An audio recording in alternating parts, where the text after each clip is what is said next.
সেই তো ভালো ছিল, যখন সরস্বতী পুজো মানেই ছিল স্কুলের ব্যাগ বন্দি করে রাখার আনন্দ।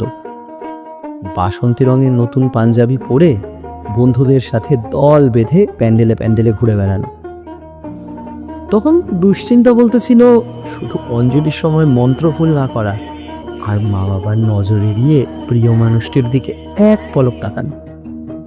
কোন খাওয়া বারণ ছিল পুজোর আগে, আর পুজোর দিনের সেই খিচুড়ি ভোগের স্বাদ, আহা, যেন অমৃতের মতো লাগতো।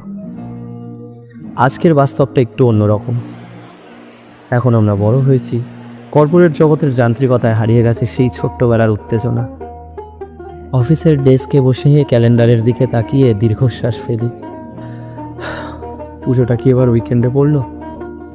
অফিসের ল্যাপটপে নীল আলো এখন বাসন্তী রঙের চেয়েও বেশি প্রকট। ব্যাচেলার জীবনের মেসে বসে যখন একঘেয়ে খাবার খাই, তখন মায়ের হাতের সেই আলুর দম আর বাসন্তী পোলাওয়ের কথা খুব মনে পড়ে।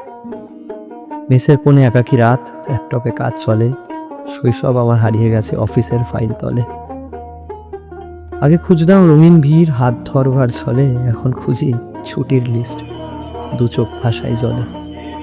সেই যে ছিল কুলের স্বাদ আর হাতে খড়ির দিন, অফিস আইডি কার্ডের ভারে আজ সবটাই স্মৃতিহীন। তবুও বসন্ত আসে, পলাশ ফোটে, শত ব্যস্ততার মাঝেও আজও যখন দূর থেকে ঢাকের আওয়াজ কানে আসে, তখন বুকটা চিন চিন করে ওঠে। মনে পড়ে যায় সেই সাইকেলের পিছনে বসা, সেই লাজুক হাসি, যা আজ কেবল গ্যালারির পুরনো ফোল্ডারে বন্দি।